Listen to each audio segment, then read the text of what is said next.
Things Podcast.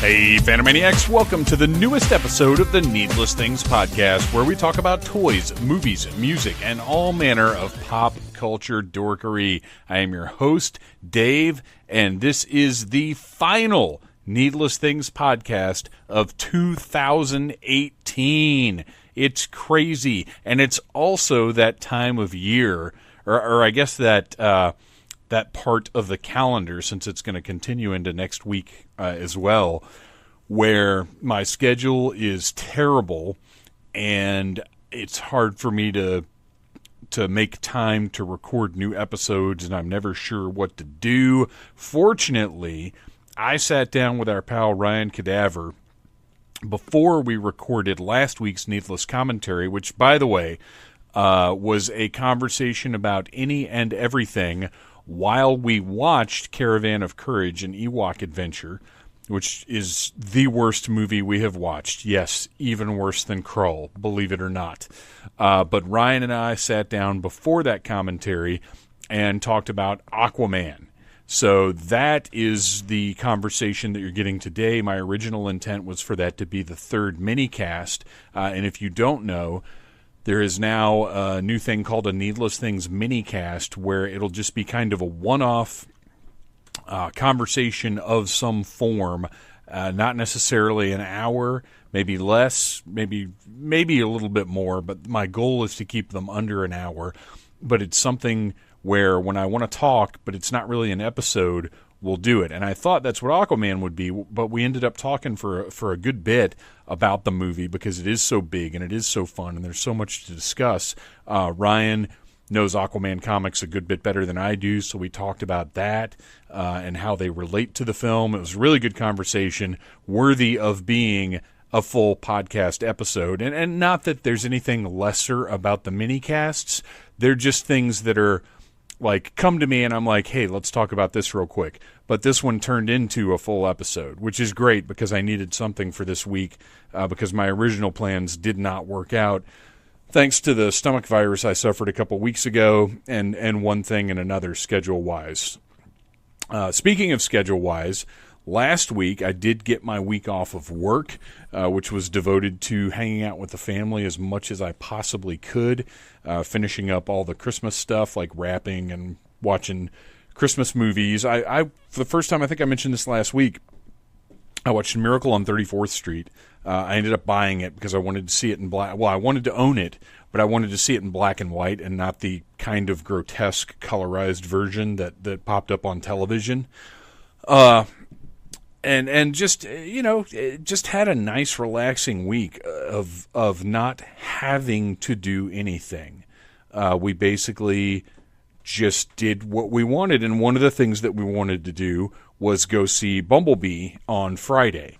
I had bought the tickets very early on, and we were excited to go see it.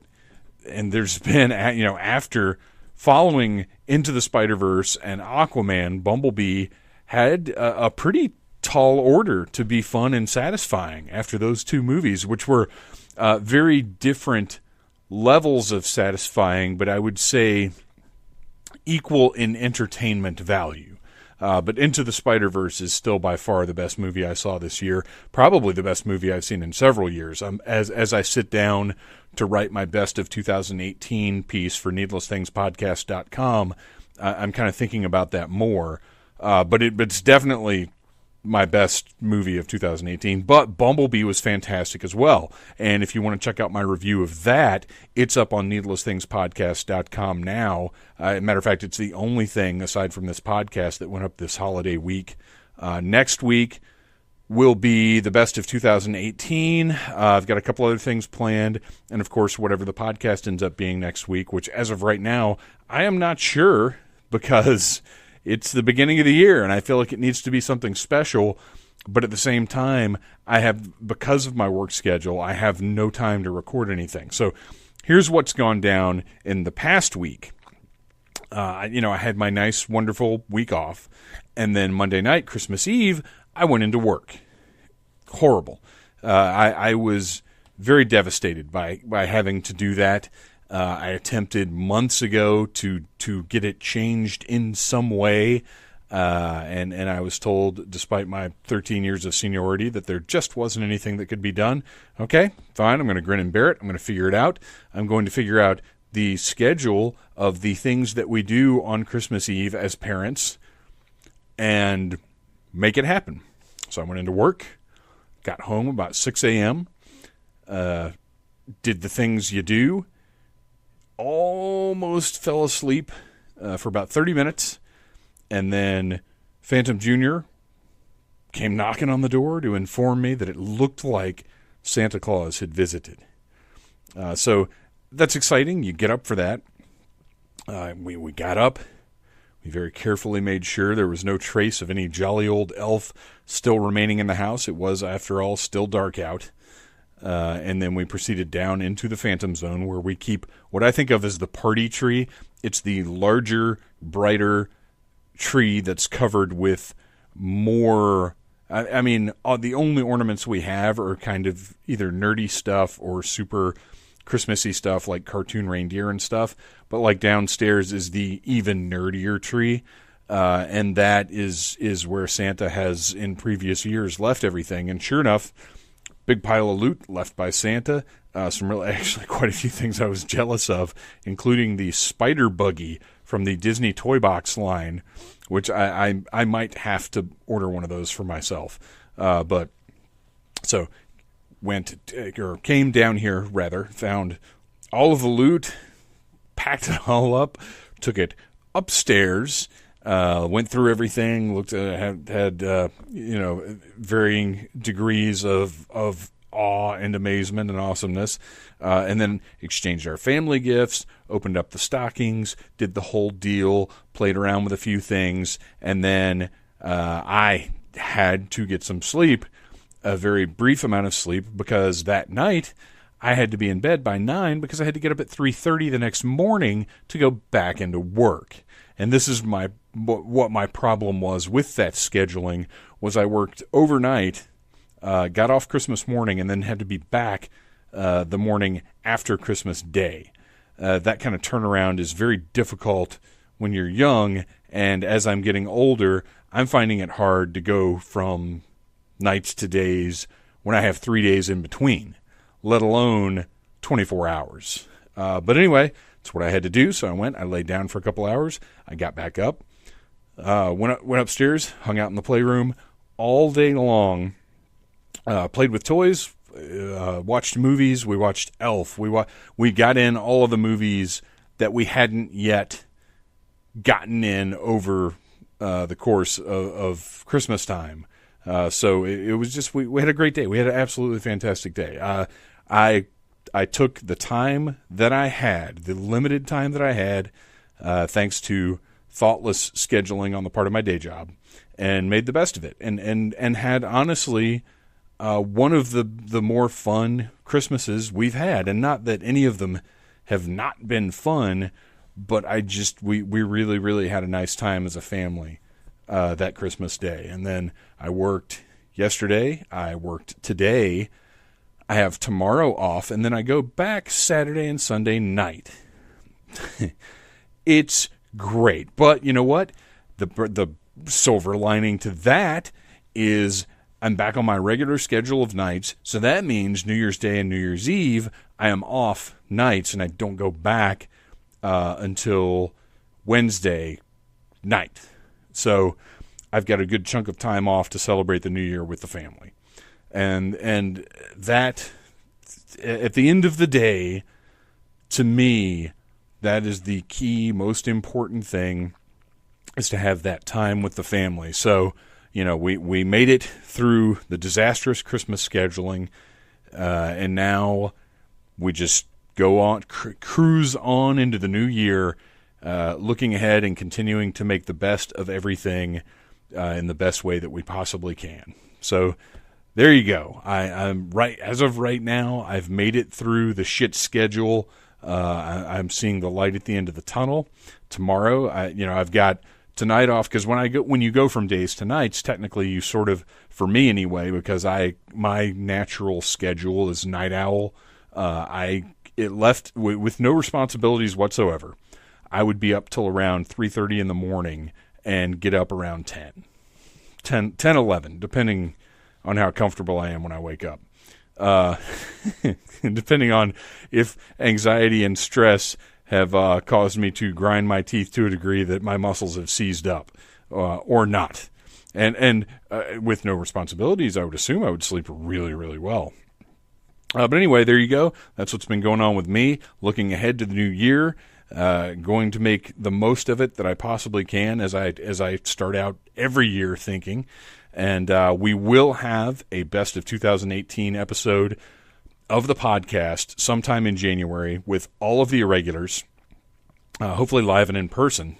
And that was supposed to be this episode, but like I said, the stomach virus just made that not possible, and then the scheduling after that just blew it all out of the water. But it's going to happen. We have it planned, and it'll be a lot of fun. I've got something a little different in store for the Needless Commentary team and the irregulars, and we'll see how it goes. But anyway, right now it is time for you to sit down, grab yourself a beer, kick back, relax, chill, bro, and enjoy me and our pal Ryan Cadaver breaking down the new DC Extended Universe movie, Aquaman, bro.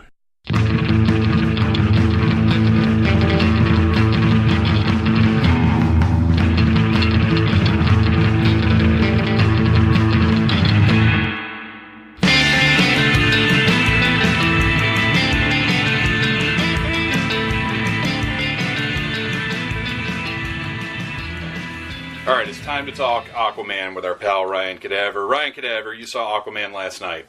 Yes, I did. I have a lot of thoughts. yeah, as do I. I saw it at the Fancy Pants Amazon Prime early screening. Yeah, for once, I was like not the cool guy. Like everyone saw it before me. I was like, what happened?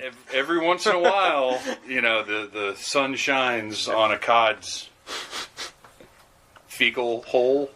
I don't know. I don't know that expression. Is that from Aquaman? It is from Aquaman. Oh, okay. You missed that part. Yeah. You must have gotten up and gone to the bathroom or something when Jason Momoa was explaining fish biology. Cod balls. Yeah. So, but anyway, we've both seen it now. We had pretty similar reactions to it, I think. But we were totally stoked about this movie. We watched the trailer way back when we did the Kiss Meets the Phantom. Yeah. Phantom of the Park. Yeah, we saw it. We watched that and Shazam and Godzilla, I think. Yeah, all came out the same day. Yeah. King of the Monsters. Godzilla. And yeah, we were all like just blown away by Aquaman because attack sharks and like just Jason Momoa and like it looked awesome. And like you said, I mean, the CGI looked good. Like it looked really good. That was probably my biggest concern. Was that they'd be able to pull off all the underwater stuff, because James Wan had talked a lot about how much of a part of the movie that was. And granted, the stuff in Justice League looked really, really good. Yeah. But to do a whole movie that way...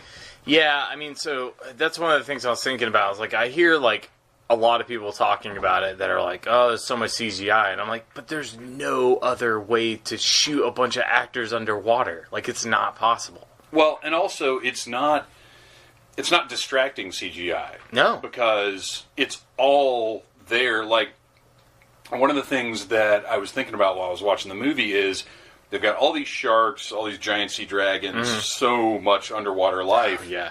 And they don't all necessarily look photorealistic. No. But we're not sitting there watching the Discovery Channel. Yeah. We're watching a movie where everything is this fantastical underwater world. Yep. So the sharks don't have to look and move, and they weren't in any way jerky or I mean, it didn't look like a sci-fi movie or anything, but they were part of that CGI world, but it worked because of that. Yeah. I would like to see Aquaman fight a Sharknado, but that's a whole different movie series that may happen. You know what later. I think is more likely is that Aquaman would create a Sharknado and ride it into battle. That would be awesome. I think that's more likely. I'm down with that. Yeah. No, you're absolutely right, and I think a lot of it has to do with Jeff Johns and James Wan like really put a lot of effort into world building. Yes. And like really early on to where you're like, oh, this is what Atlantean armor looks like, and this is what their like war horses, so to speak, look like, and like you're like, okay, you know what? I'm going to buckle up and see what kind of crazy shit they're going to throw at me. So, like, you kind of stop paying attention to all the finer details of the CGI. I mean, like, it all was cohesive. It all fit in their world that they created that doesn't exist. And so you're like, okay, whatever. And they, like you said, they established it very early on. Not just the worlds that we were going to be in, but the tone of the film. They got the origin story out of the way very quickly. Yeah. But we got to know Atlanta and Thomas Curry. Yeah. We got to know them, as well as we needed to know them. It must have been enough because, like, I felt very quickly, and maybe from reading the comics, but I was very quickly emotionally invested in their storyline. Well, here's something to mention up front. I don't know that I've ever read an Aquaman comic book. Yeah. I'm sure I did when I was a kid. I read, some of the stuff that was out in the 80s at the time. But we all read Justice League comics. Yeah. And obviously Super Friends and everything else. Yeah. But, like, I don't really know a ton of his story, and certainly the stuff that was referenced in this movie, because this is mostly from modern stuff. It is. It's a lot of it was centered around the New 52 version, like Jeff Johns' version of Aquaman. Right.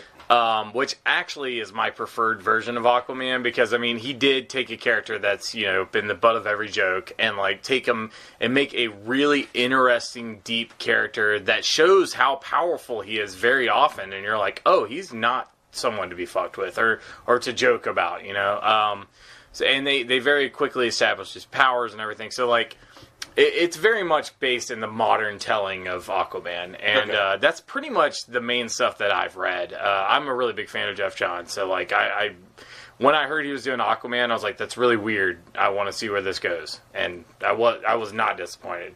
Yeah, like I kept up with that for a while. I love Jeff Johns from Green Lantern and from Flash. Oh, yeah. Those Rebirth stories were fantastic. So good. That's what got me back into comics, because there's a long period of time where I just kind of like was like, whatever, like I kind of lost track of it, kind of lost my love for it, because like there's enough other stuff to do without comic books. Yeah, and I kind of just got out of it, and then Jeff Johns doing like the Green Lantern Rebirth and the Flash Rebirth, like that's what got me back into comics full swing, and like since then I have just been obsessed, but like I was obsessed as a kid, and then I kind of just lost my way and got into whatever else. Yeah. So. But yeah, so like it's really cool seeing the thing. One of the things, like the Aquaman telling, his New 52 telling, was like one of the reasons I got back into comics as well, and got me like really hooked into it. So it was cool to see that on the big screen and like be like, oh, I know this, I know what this is. So character wise, because I mean, this is very much Jason Momoa as Aquaman. Oh, for sure. Like they almost could have called the movie Jason Momoa's Aquaman. That's fine with me. How well does it correspond? Because I'll tell you, the Aquaman I'm probably most familiar with, there's the Super Friends one, but he literally he had no character. Right. He at all. literally is, he talks to fish. Yeah. But the Batman Brave and the Bold Aquaman. He's great. Which I think the to cocky, a certain extent informed this version of Aquaman. For sure. That one is the one that I know and like the best, but as far as the comics go, how does Jason Momoa compare? I will say, like, there was the 90s version with the hook hand, and I do know him from the Justice League show, and he was kind of like the first edgy, like, Aquaman, where you're like, he's kind of fucking badass. Yeah. But Jeff Johns' version, I mean, it's very similar in character and very different in look. Right. But I mean, like, they established very early on that, like, he gets fucked with by the people of the outside world, which I thought they were going to actually do that scene in the bar with him and his dad, and the guys are like, "Oh, you the fish guy?" That scene was so good. I love that scene. But that was very much like straight out of like the first issue of like New 52 Aquaman. Okay. But then it went a totally different way than the comic went, because in the comic, like, I think he like full on has a fight with the guys. Right. But in the movie, yeah. But Which honestly, this works a little better for the movie. Oh yeah. You have. Oh, and by the way, for the listeners, one, we're going to spoil the shit out of the movie, obviously. Oh yeah, yeah. But two, there are things that left us dissatisfied that we're going to get to. So don't think we're going to sit here and gush about the movie. Oh, no, absolutely not. So there are a couple of things to discuss. But that scene, for the purposes of the movie, that needed to get things moving and needed him to be this likable character. Yeah. I liked the turn of... at first he's kind of like, all right, get your picture, don't touch me. Yeah. And we get some booze in him. Yep. And he's all about it. He's partying with them. Yeah, and I love that. And actually, like, meeting him at Heroes and Villains convention or whatever, like, he seems like that kind of guy. Like, everything about his character, like, he, because he was, like, signing autographs and, like, he was like, hey, what's up? And he was blaring, like, Guns N' Roses and stuff at his table. And then, like, he sees us walk up and he's like, oh, he's, like, talking about our tattoos. And he's just, like, super, like, cool and just, like, fun. And like, he seems like that kind of guy who would be like, I guess I'll take a picture with you. And then you buy him a couple beers and he's like, oh, yeah, I'm great. Yeah. So, yeah, I thought that was great. So they definitely tailored the character to Jason Momoa, I feel like. But I'd say the biggest difference is, like, he was a little more, like, you could see Arthur Curry being more, like, royal and, like, proper, whereas Jason Momoa's Aquaman is more just, like, I like to drink and, like, party. Like, that kind of thing is not in the comics. But I'm okay with that. Well, and also it was made part of the story. Because he says a couple of times, I'm not that guy. I'm the guy that goes in and punches things. Yeah.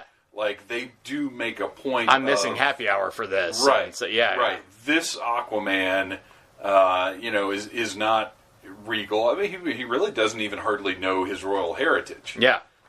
Which is really interesting. I thought it was a cool thing that we had Volko, Willem Dafoe's character. God, he was so good. I really enjoyed the idea that Volko... And I thought he was going to be bad, for sure. Yeah, like, I thought sure. I'm like, that Willem Dafoe, guy. he's going to be a bad guy. Yeah. Of course. Yeah, no, I love that. He was, like, so good and so believable as that character. Yeah, he did a really good job. I loved the training. Like, it was very rewarding to me, the economy they used to tell the story, because there is a lot in this movie. Oh, there's so much. But I would much rather have had them pack in all the story that they did than half the movie be him growing up as a kid. Like, and look, you and I enjoy Man of Steel. Yeah. But a lot of that movie is Clark growing up. Oh, yeah. And it was kind of nice to just have... Oh, they just went going with it. But they did have the benefit of introducing him in Justice League. But I mean, they didn't give a lot of details. Introducing him by way of, here's this guy who is basically invulnerable and likes to punch things. Yeah, that's true. It wasn't really backstory. It was just, he exists, so now we can get to the business. Yep. But I liked that efficiency of, okay, we have to explain that he does know how to fight. With a quident. Yeah, it was a little awkward because they called it a trident. And I'm like, it's not really, but I mean, I guess. Although, you know what I love though is the fact that the one at the end was a trident, straight up, like an actual straight up trident. But that the quident or whatever, that one his mom's. is which was cool because I was like, where did he get this from? Yeah. Like in Justice League and stuff. I was like, where? And I'm glad that they really where's retroactive from Justice League. Ah. Right. Yeah, but you're right. James Wan had stated, like, because there is one mention of you fought Justice League Steppenwolf. Events, right? Yeah. And then they're done. So, no, cans opening are fine. Sorry, we don't mind cans opening on this. I've been trying to open this beer for like an hour. So, they do have to establish this guy has some skills that Aquaman would have, and that's basically what the scenes are, and then we move on. Mm-hmm. I really liked the scene of him learning to swim for the first time. That was great. When he's that was where the CG really impressed me, is this little kid jumping out of the water alongside dolphins. Yeah. And it looked great. It looked awesome. It did. That could have gone bad. It could have gone like really Crystal bad. Skull swinging with the monkeys bad. It could have gone there, but it didn't. It was really good. You had to bring up the movie that was so bad it inspired me to start a website. Yeah. I'm doing this for you. But you're right.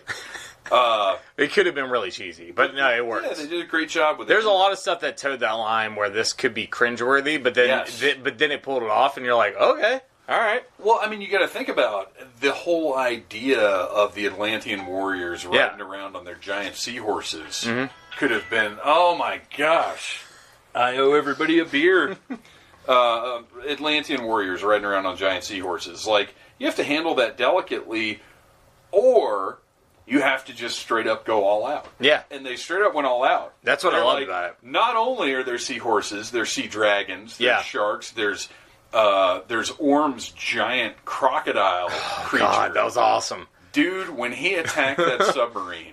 Yeah, that was great. And again, lots of economy there. Because they very quickly, we're introduced to Orm.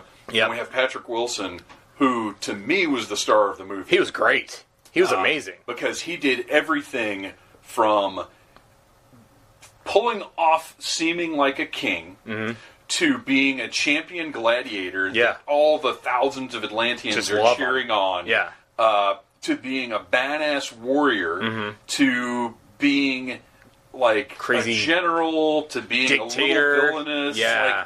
Man, I mean, he had to do everything in that movie. Oh, Jason Momoa, he's the draw. Yeah. He's the draw, but all he has to do is look sexy and punch stuff. Yeah. Patrick Wilson did all the heavy lifting in this movie. Oh, yeah. Man, he pulled it off. Yeah. And I did read a couple reviews today, and like I heard a lot of people saying Just that. not mine. No, I'm sorry. I read every other one. I was trying to read all the other ones. No, but it's because I wanted to like have I wanted to have a view of what other people thought, and I was like, I don't care what Dave thinks. That's a joke. That's a joke. No. You're not alone. Because we're about to talk about it for 2 hours. I looked at the page views on the review. You're not the only one that feels that way. God damn. Now I feel like an asshole. Anyways, so I read a couple reviews though, and I was like, and I also wanted to kind of come in like without knowing exactly what, because I just still don't know what your complaints are going to be yet. Right. But we'll get there. But, I was looking at some reviews, and one of the major things I saw where they were saying that, like, Ocean Master didn't have, or Orm, didn't have enough motivation to, like, be as evil as he was. And I'm like... That's insane. That's what I said. That's what I talked to Nicole about it today. I was like, no. Okay. I was like, did you watch the fucking movie? Well, one, did you watch the movie? But two, are you from this planet? Do you know that is literally how we treat the ocean? That is their planet. Right. And we are throwing shit in there. Just of course they're going to be pissed. And poop. Yeah. And of how course much they're going to be mad. backstory do you need beyond the surface world throws their trash in the ocean? Yeah, and that's where good. We live. Right. Yeah. I mean, that's a ridiculous complaint. Yeah, that's what I thought too. I mean, it would be like literally like if like there were aliens like right above us just throwing piles of shit at us all day. And then finally we're like, we've had enough. We're fighting these fucking shit-throwing aliens. And then somebody was like, whoa. No, they're just throwing shit on us. Right. It's not that bad. Yeah. No. And that's like a thing I read in several like big reviews. I was like, are you fucking serious? I'll tell you the review that I had the most beef with, because I looked at a few after I finished writing mine, just because I was curious to see what people's responses were. It's pretty mixed. There was one on IndieWire, and the guy very clearly had halfway paid attention to the movie. Yeah. Some of the stuff he brought up was actually explained in the movie. It drives me crazy. And to me, like, one, it makes your whole review invalid. Two, it makes you look like a moron. Yeah. Like, how can you comfortably write something or write about something when you clearly haven't paid any attention to it? Yeah. But moving on to our review. Do you remember what, like, the specific... I wish I could remember what the big one was. There was one big one at the end where he felt like there was no explanation for something, but there was, and it was a line. Yeah. Like that's in ridiculous. the movie that it said, like, this is why this is. But, yeah. I mean, I saw that a lot with, like, obviously a lot of DC movies have had problems, but I'm saying, like, I've seen that a lot with the other ones where I'm like, they totally explain this in the movie. Like, are you just shitting on it just because you want to, or? Well, I feel like there's an agenda. I do too. I mean, there's no way around the fact that there are people. I just don't get it, man, because I love to enjoy Marvel movies, DC movies, fucking, like, any movie I want that I see and pay money to, I want to enjoy it. I don't get going in being like, I'm going to hate this, I'm going to tear it apart. Like, I'm going to analyze every single scene. I wonder if that's part of the issue, though. Yeah. Is that these guys, you and I, well, I don't get paid to see movies, and you, like... I don't get paid. You pick what... I pick what I go to see for free. Right. Yeah. And that's my payment. Okay, here it is. How come Mera can breathe oxygen, but other Atlanteans can't? They explain that. They're the Highborn. Yeah, yes. Or I think Highborn? Yeah, Highborn. Yeah, they explained that in the movie. Yeah, they literally said it. Yeah. That is ridiculous. Why does a normal flare work underwater? Well, first of all, they never said it's a normal flare. No. They're at sea, and there are nautical flares that work underwater. Yeah. That's a thing. Like, that's not even something to question. Let's see. How on earth does a gun transform water into beams of energized plasma? You know what? That's a comic book. You should have gotten up and left. Yeah, at that point. That's... If you can't deal with that, that was these movies are not. That was the least ridiculous thing that happened in the whole movie. Right. So you need go watch documentaries. Yeah. That is called fiction, my friend. Right. That's what. Yeah. Right. And did you want a scene explaining the science of how that worked? Yeah. Is that what this guy needed? That's ridiulous. Yeah. All three of those complaints are. Yeah. Well, two of them are outright just wrong. Yeah. But that last one is just this type of movie isn't for you, obviously. No. So moving on to the stuff that in the world of comic books, like almost nothing really makes sense. Right. Like logically, but it's fine. Talking about the CG. All of the underwater stuff looked phenomenal. Yeah.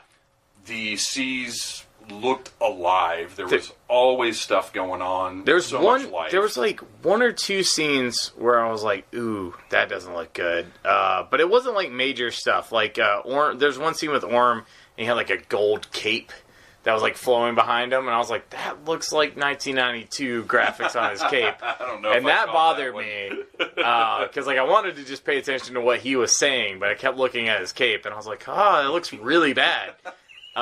So yeah, that bothered me. And something about like the way like people's hair was moving, I feel like that was probably really hard to do.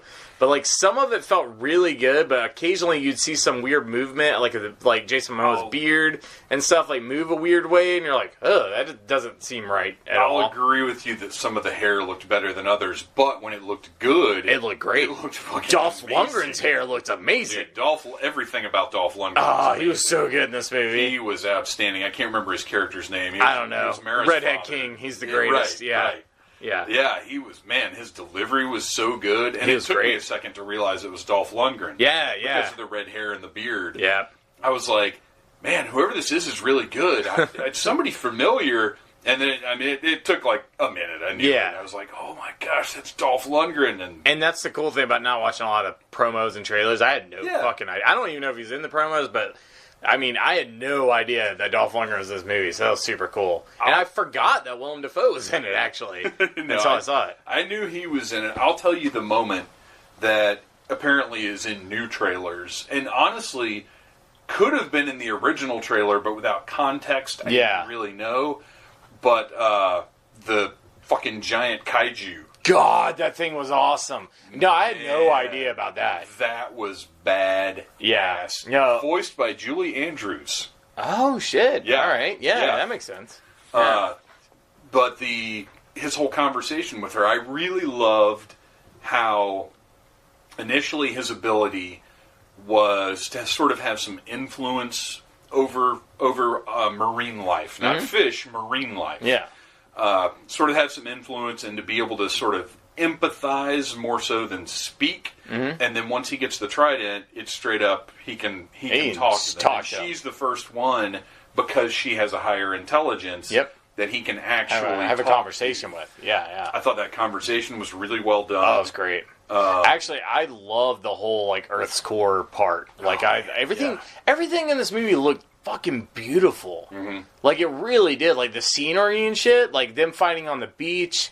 Like, everything looked just so good. And all the stuff in Italy, like, I was like, this is amazing. I loved the Sicilian scene because we haven't really seen anything like that. It was this really cool coastal village, but it was the deal where it's like growing up a mountain, so there are all these different levels, and it made that chase scene just phenomenal. And man, all of that stuff, the explosions, all the damage, all the chaos, it all looked so good. It looked really good, and like I feel like they did a good like mix of like using practical effects in those kind of scenes, and then digital effects underwater because it's the only way to do it. Right. And it really worked for me. Like I thought overall this movie looks great. Like I can't wait to get this like at home and watch it like on my 4K TV and just like stare at Take it. in Like it just looks so good. Yeah. I was surprised. Okay, so we to go back to the beginning with let's talk about Black Manta a little bit. God, that actor was tremendous. He was great, and I really liked, Black Manta's another character that mainly I know from Super Friends and Young Justice. Yeah. So they did, I don't know, do you know if this skews close to his story, or did they kind of do something new? No, it was good. I mean, it was really close. Like the whole thing with like him blaming Aquaman and like him just being like really, really bloodthirsty and brutal, like is all very accurate to Black Manta. He has. It was an interesting difference in your typical villains because he had the tragic part of his story. But he was a bad guy. Oh yeah, he was straight up wasn't bad guy. Really the sympathetic villain that we see in basically all of the Marvel movies. It was. He's a bad guy. I thought he was great. Like, when they showed his dad at first, I was like, oh, okay, that guy's Black Manta. Because I didn't know. I didn't even look up the actors or anything. I was like, oh, okay, I guess this guy's going to be Black Manta. And then the actual Black Manta showed up, and I was like, oh, my God, this guy is so amazing. He's so angry and bloodthirsty. And, the way they handled him was awesome, I thought. Yeah, and I liked that from the beginning, he sort of had the look, like you knew, as soon as you saw those guys, you were like, nobody has the Black Manta armor, but this is like, this has something to do with it. Oh, for sure. Like, they had that look, so it gave a reason behind later on why he looks like he looks. Yeah. Like, it wasn't just some random No, he's customizing it to look like his shit. And they gave the story of his grandfather's knife with the Manta on it. I like that. He moved silently through the water, so they called him the Manta. Like, man, they worked so much into this fucking movie. Oh, there's a lot. Like, it's so much to take in. It was like watching, like, 3 Lord of the Rings movies in, like, 2 hours. Like, it was, like, a lot of shit. Yeah, it was like if they had managed to pack all of the good parts of The Hobbit into one movie. Yes, which they should have done. They really should have done. They need to talk to James Wan. But yeah, the actor playing Black Manta, who has a name that is difficult for me to pronounce, but he did a really good job. Like, I feel like he had the intensity of like what like I wanted like Kilgore to have, but like it just wasn't like it didn't work for me as much in Black Panther. Yeah, and I feel like Killmonger. Killmonger. I'm sorry. That's all right. So let's go back. Kilgore sounds like a totally reasonable name for somebody. It does, yeah. Whereas Killmonger sounds like a 13-year-old boy deciding what his bad guy name is going to be. That's true. It's true. But I feel like they were like similar, like style villains. But I feel like the way that this guy portrayed it was so good. Yeah, if he had been Killmonger, holy shit, Black Panther would have been twice as good. Yeah, I agree. Now let's talk about casting a little bit because if that switch had been made, which Black Panther's awesome. I love it. I'm not saying anything against it, but I would have preferred somebody else in that role. I'm with you though. Like we talked about that, and like that was my only beef with the movie, is I felt like he just wasn't good. Well, my beef with Aquaman, or one of my biggest beef with Aquaman, is I thought Amber Heard was absolutely terrible. Yeah. Man, I didn't feel like she was present. She didn't carry off really anything, man, because she needed to be a princess. She needed to be a warrior. She needed to be somebody who was conflicted about feeling anything for Arthur. And man, I didn't get anything from her. I'm here because they're paying me to wear this sexy fish suit. Yeah. Yeah. I agree with that. Yeah. I imagine, and what really sold me on the idea that she didn't do a good job is when I sit here and I think about other actresses, if they had cast Emma Stone. Oh, God. Yeah, she'd be great. Like Bella Thorne. Yeah. There's so many other actresses who really could have had fun and had a lot of energy. Yeah. And I just didn't feel like she did. And she wasn't bad. She didn't drag the movie down. Like, it wasn't a bad performance. Yeah. It was just she wasn't I don't bad. really give a fuck performance. No, I think a lot of it had to do with, like, she's trying to play the whole, like, royalty thing up and, like, I'm not from this world, and she's, like, talking, like, very proper, but, like, also trying to have these fun, intimate moments, and, yeah, I agree. It didn't really land as well as it could have. It felt very, like, Ariel, like, Little Mermaid, like, style, which I know that's not just because she had red hair, but, like, if that whole thing felt like she was, like, trying to do this whole, like, oh, you know, thingamabobs, I got 20. Whatever she was doing. Like, kind of airheady? Not airheady, I don't know. Like, I just felt like she didn't put anything into it. Yeah. I think other actresses would have taken it and would have owned the role. I agree with that.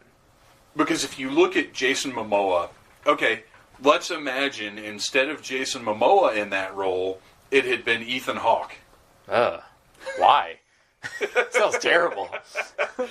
It's because he wouldn't have had fun with it. He wouldn't have made it his own. He wouldn't have gotten into it. And that's how I feel about Amber Heard's performance. Yeah. He would have just hawked it up.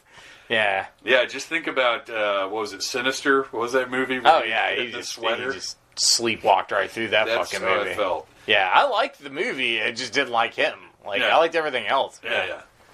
So that was my big issue. Is Amber Heard, I just thought was terribly miscast. I didn't love her. I think there were other options. That passionate kiss they have at the end though was epic. Shit, that was absolutely incredible. That was awesome. I was like, wow. You know, it started with okay, cool. They're gonna when they finally kiss, and that's the other thing is like she didn't have enough real hot chemistry with him to where when they did kiss, it felt like you'd been waiting the whole movie for it to happen. Yeah, I agree with that. It did seem out of nowhere, but it was it was badass. Shit, yeah. I think probably what happened is they were like, all right, they're gonna finally kiss, and we're gonna have let's have an explosion or something behind them. Oh yeah. And then they were like, you know what? Let's add some more explosions. And let's get some of the battlefield. Where it looks like behind. Fireworks. And then let's also spin around them as it had. Like they just went for it. Oh yeah, they went for it. It was like the final act of the Pink Floyd laser show. Yeah. Oh yeah, totally. I heard someone describe it, and they're like, it's like a crazy like fever dream like anime, like the whole movie, and I'm like, yeah, I can see that. I'd agree with that. Yeah, like it really is. I mean, It's awesome though, man. Like they really did some serious world building, and like there was like so many scenes where I mean, like it felt like an epic like Star Wars level battle underwater. So one of the things the movie did really well, I thought, was give us a look at Atlantis, which is a much larger kingdom. Oh yeah, than I thought it was going to be. Not just Atlantis, but the Seven Kingdoms. Well, it's the Seven Kingdoms of Atlantis. I know, right? but like aren't they? They're all part of Atlantis. Yeah. But like showing like how they all evolved differently, and like showing Atlantis before it went underwater. Dude, I loved the ruins that they met in. Like, these are the ruins that was cool. That looks like you usually think of Atlantis. Yeah. And then how they had built all the technology literally on top of that. Yeah. Man, that was a nice touch. Yeah, I thought that was strong. It looked so good. Yeah. And the weird, like, steampunk kind of vibe that Atlantis had originally, and then how it kind of changed and evolved. Giant Bioshock things those walking are awesome, around. dude. Yeah. I was like, those are badass. I want figures of those. Yeah, they need to make toys of those for sure. But then the Seven Kingdoms, which are the brine, the fishermen, which they looked fantastic. Dude, they were awesome. Yeah, absolutely amazing. The way that they moved around, the design, the way that they, I would be very interested in seeing. I mean, I guess it's standard motion capture now. Like, I wonder if there was any makeup involved at all or if they were just there in the. I don't know. I mean, I felt like the head girl. I guess she was the queen or princess. Yeah. I thought it was makeup. So if it was CG, that's really good. It looked tremendous. And then wasn't there one kingdom that was like lost or something? Didn't they mention one of the kingdoms being gone, or was that the one in the desert? Yeah, where they went to. They had their like Indiana Jones side trip. That was cool. That was cool. I love adventure movies, so I'm like, oh, this is cool. They're like globe-trotting, and they're like, oh, this goes in this statue's hand. And even though, how would I know that? Why am I right here at this moment? But I'm like, I don't care. It's cool. Yeah, it doesn't matter. It doesn't matter. I'll take it. And I one of the laughs in the theater after she uses her magic water powers, which, by the way, that was awesome every time. They handled that really well. Especially with the wine. Yes. That was badass. That was epic. And it showed, like, it's more than just her manipulating. Well, it is her manipulating liquids. But, like, to the extent that she can turn them into frickin' spears. Oh, yeah. You know, she's not freezing it. She's shaping this water. Because, like, it goes through them, and then if you look closely, like, when the camera's cutting away, like, the shit starts to, like, just dripping off. Yeah. But when she uses it to pull the moisture out of his body to use the key, and then afterwards he's like, we could have just peed on it. Like, that would have made that seem way weirder and way different. Way weirder, but that comment was... It's the humanizing that the DC movies have been missing to a certain extent. Mm-hmm. And that kind of thing where you get different levels of interaction, different levels of humor, different levels of action that kind of bring everybody into the movie. Yeah.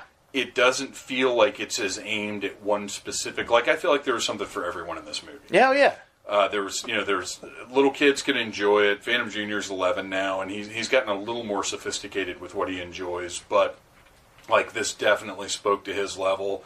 But it had for comic book fans or for people who've been watching this kind of stuff forever, like it blew my mind. Dude, it had a lot of new stuff that I haven't really seen tried in the superhero genre. Yeah, like I haven't seen. I can't really think because I'm not. I've said before, I'm not a big fan of the first two Thor movies, like at all. Mm-hmm. Like the first one's good. I didn't like the second one at all. Which is crazy talk to me. I hated that movie. Like it took me 3 times to finish it. I'm sorry, I don't know. It was boring. I didn't care about I thought the villains were awful and boring. But anyways, that's a whole other thing. But it felt like how I wanted a movie with a character like Thor to be, where it was this huge epic thing where it was I could see books written about this world building, and I could see it was just really, really huge and epic. They fit a lot in there. I want an art book. I want to see. Oh yeah. All of the creatures, laid out, how they were designed. I want closer looks at everything. Yeah. And it did. It left me wanting more of all of those worlds, all the kingdoms. So good. It would be a crime if they don't make a sequel to this movie, because I really want to see where this goes. Well, the pre-sales have already beaten Wonder Woman, so Damn. There's a pretty good chance we'll be seeing more of Momoa's Aquaman. And what I hope is that this will show Warner Brothers that these versions of these characters still have value. Oh yeah, and that going forward, obviously Gal Gadot is not going anywhere as Wonder Woman. No. She's their big one. Oh yeah. Right now still, but I hope that maybe they'll think again about maybe we can go at Justice League a different way. Maybe we can figure something else out and not just scrap Cavill and Affleck. Yeah. Because I really did, it wasn't their faults that those movies went the way that they did. Absolutely not. And I would love to see those guys through the same lens that Aquaman was done through. Can you imagine, Henry Cavill's version of Superman in a movie being that done epic by... Dude, just let James Wan do it all. Right. He's awesome. Right. I've always been a fan of James Wan. He is so good at what he does, and he has brought mainstream horror to a totally new level, to where it can be really good. Even his spooky ghost movies, which are known for being really bad. for like years and years. Every time you went and saw a new haunting of this or like a new ghost movie, it was always terrible. And like he kind of brought the genre back with Insidious and was like, oh, these can be really good. And then The Conjuring and following. The guy's a visionary. I love his work. He's a brilliant storyteller. Yeah. That knows how to, well, like I said, and he's not scared to go for it. He knows how to speak to different levels of fans. Oh yeah, I even saw his Fast and the Furious movie, and I haven't seen any of those movies. I didn't know he'd done a Fast. He did like part like 7 or something, 6 or something. It was like really late into the series. I guess that's probably what got him this job then. Yeah, and I hadn't watched any of them, and I watched that one just because James Wan did it. And he did a good job with it. I mean, it was fine. Cool. Yeah. Well, to wrap up about Aquaman, there's so much of it, but we got to keep this short because this is technically a mini cast. What were some other things that kind of jumped out at you? I just the main thing is like I really like the world building. I feel like some of the humor was really good, and some of it landed a little flat with like the audience. Yeah. Like the weird thing where she was like, "You smell weird," and then he like sniffed himself underwater. Like that felt really weird and awkward, and like didn't look right. And that scene bothered me. There's a couple things like that, but it's like I'd have to be really nitpicky for me to be like, this movie sucks. It was on the same level as fun as Predator was for me this year, or The Predator. Yeah. It was like that level of like, just like old school, like action, fun, entertainment, escapism. That like you can just like enjoy it any day of the week. I could watch this movie anytime and just be like, this is great, and don't have to think about it much. It's just well, it had like a really intricate story, but like at the same time, it's just a fun movie. It's just fun. You can cut it on anytime. And that's it. I don't know. It felt like very unapologetic about what kind of movie it was. It knows that this was my initial response. Like, as soon as the movie was over, I said that was like Flash Gordon plus Clash of the Titans plus Indiana Jones. Yeah. And it knows that that's what it is. And that's why it worked. Because it could have gone way, way wrong. Because it could have been like, it's like, yeah, it's like these movies, but it's like a terrible version of those movies. But no, like it establishes really early on that it's like, no, this is an unapologetically huge, fun, epic, sprawling adventure movie. And it's like, all right, cool. Which I didn't really expect that, but I was like, this is great. It set a tone to allow itself to get away with all of the wild, over-the-top things that it did. Oh, yeah. I love the battle between Arthur and Orm, the gladiator battle. Oh, yeah. That, I mean, they almost could have been playing We Will Rock You, like, while that battle was going on. Totally, yeah. But it was so well done, and I liked... I'll tell you what, here's another thing that, on a second viewing, knowing the story, it may not bother me, but it did seem a little weird that, you know, Arthur agrees to the combat thing. Yeah. Okay, that's fine. He's ready for action, whatever his deal is. Yeah. But... I do love the little descriptions that popped up about him. Did you see that? Yeah. That's good. Like he's like half breed, drunk. The tail of the tape. Yeah. The tail of the tape. That was funny. But then Mira immediately is kind of just like, all right, well, I better go rescue him and give up every bit of subterfuge that I've been working on for however long. In her weird jellyfish dress. Oh, dude, that thing was awesome. It was cool. It was cool. But it was like, whoa. But it was also a little Flintstonesy, where it was kind of like, how much of a volition do these creatures have in doing this right now? Yeah, do you have like a piranha garbage disposal or something? Oh man, I hope they do. Yeah. But the battle itself I thought was really cool because the movement was, they were very clearly underwater. Yeah. But it was done in such a way that made you feel like, man, these guys are that much more powerful that they're moving this quickly underwater. They're doing all this stuff underwater. Like, it conveyed that had to be hard to do. Ocean. It had to be hard to do. There's so much like science involved in that, and like, and the other thing I noticed was the voices, how they sounded underwater, were like a little different. There were a couple times where I had a little trouble understanding the dialogue. Yeah, but like, I also feel like I was like, well, at least that's a way of like being like, this is how shit sounds underwater, right? And I was like, okay, I can buy into this. I just knocked everything down. That's fine. You can leave that there. All right, that's just napkins. Cool. So yeah, I in the end, I loved the heck out of the movie. Yeah. There was nothing in Amber Heard was the worst thing about it for me, but nowhere near bad enough to spoil the whole movie. No, not even bad enough that I won't watch it again. I think she was like, if you had to ask me like how I felt about her, I'd be like, it was fine. Like I don't know. It's like I wouldn't be like, oh my god. There's no enthusiasm. Yeah, it was fine. Yeah. What would you say going forward? Because we've established now the Seven Kingdoms. Well, let's talk. We've got to talk about the ending before we wrap up. I really loved the fact that all of our main characters lived. Now, granted, millions of undersea creatures perished in that battle last year. That battle's badass, though. The battle is absolutely incredible. That was amazing. Jason and the kaiju Momoa showing up riding in on Kethanel. I can't remember what it is. It's in my review on needlessthingspodcast.com. I say that for your benefit, not for the listeners. Thank you. I'll check it out. Is that new? Is that a new website? Yeah, it's brand new. I'll check it out. New. I just started up a blog, kids call it. Oh, that's cool. But it rides in on Julie Andrews and Mega Andrews. Mega Andrews. And man, that shot, it looked incredible. It looked as good as or better than any of the kaiju from Pacific Rim. Oh yeah. As far as the effectiveness of the effects, but even the design. Oh yeah, of the thing. It was with awesome. the tentacles and the crab legs and the crazy head. I mean, it was just that. I need to figure that too. Yeah, and they tease that earlier, like Ocean Orm. Like he mentions the beast that Atlan. Is that right? The king.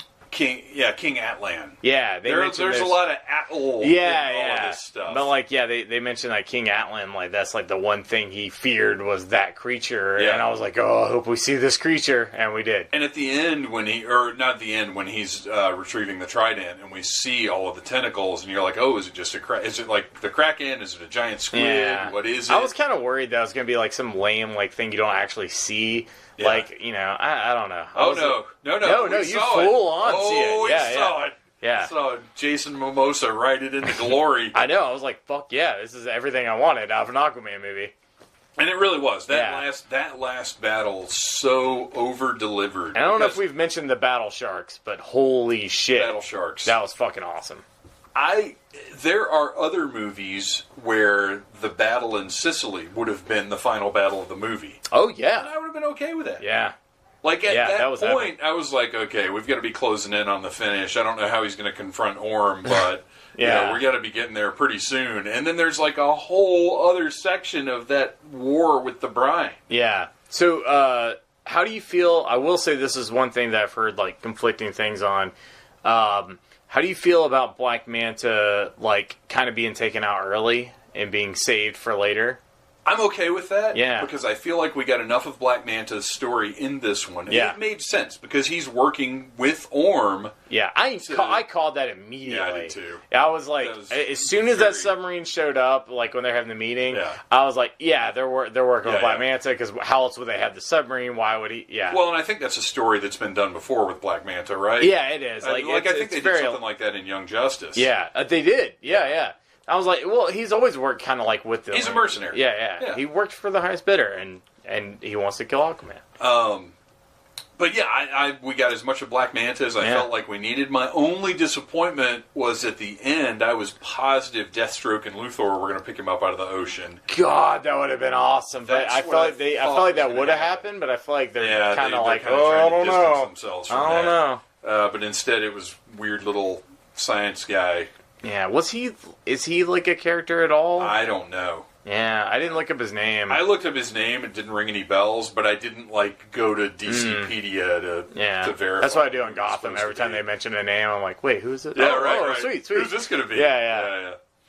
So yeah, I'm good. I'm very good with the amount of Black Manta we got. And they didn't kill him. Yeah. They didn't kill any of the big characters, so there's plenty of ways to go with all kinds of different stories. Yeah, like no major characters died. No. Even Willem Dafoe, which I thought for sure. I thought Willem Dafoe was going to die. Yeah. There was a point where I was positive Thomas Curry. I thought at the beginning Thomas Curry was going to die. Oh, God, that would have sucked. I thought for sure Nicole Kidman was going to... at the end, when Orm is defeated... I thought there were 100% not a doubt in my mind that he was going to pull out a knife and be like, "Fuck you all!" and then kill Nicole Kidman. Just to have that death that everyone. That was a very unconventional ending where it was like, and not only is he not seeking vengeance at the end. He's like, oh man, my mom's alive. That's pretty awesome. And my brother is the one that saved her. And okay.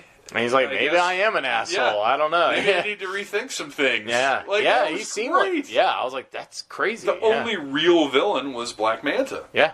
Oh, yeah. And don't get me wrong. Orm did some fucked up stuff. When he went and murdered the King of the Fishermen. Yeah, that was fucked up. Like, he did bad things. Yeah. But... also, we've been shitting on his people for hundreds of years, and he's like, and fuck he's it. sick of it. Yeah. So, understandably, it was very good. And man, again, Patrick Wilson, just phenomenal. Yeah, and I feel like there's like several things that happen that I was like, wait, that doesn't make sense. And then I feel like they explained it, even if it was just like with a line of dialogue. They were like, oh, this is what things are, and you're like, okay, cool. Like that's like the whole movie. Like I kept waiting for that moment where I was gonna be like, fuck this.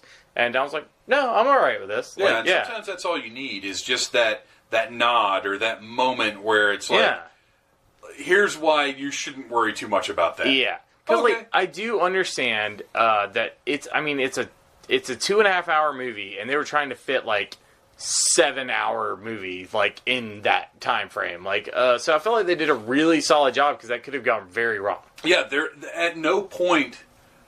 There is no major portion of the movie that doesn't make sense or that feels unnecessary. The closest it got to unnecessary was probably them going to the desert. They probably could have just had that be in a different part of Atlantis or in the ruins somewhere, which is what I thought it was going to be. Yeah. Like, they could have tightened that up, but they didn't need to because that part was pretty fun. Yeah, it was cool. Them jumping out of the plane was great. Yeah, I like that. Yeah. Redheads. Yeah, I thought that was good. Them wandering through the desert, and he was like, oh, this is all bullshit. Like, going over talking about, and then he falls through a thing. I'm like, that's great. And the giant water hologram of Atlantis. That was cool. Like, that was badass. I mean, it was like some very, like, Raiders of the Lost Ark shit. And I was like, this is cool. I'm with it. Anytime they went a little bit astray from the main plot, it was so cool that it was worth it. Yeah. And I feel like there was a couple times where I was like, all right, like I'm not saying this is a slow movie, because this is not a slow movie at all. But there were a couple moments I was like, okay, where's this going? And then they'd immediately pull me back in. Yeah. So I was like, okay, great. All right, cool. This is what's happening. I'm down. Yeah. So to wrap it up, here's what I say about Aquaman. If you're a fun person who likes fun movies, you're going to love this movie. Don't take shit so seriously. Yeah, for real. Not everything is Citizen Kane or Gummo. Yeah, and like we said, it establishes early on that this is a fun, goofy fucking movie. And you're like, okay, cool.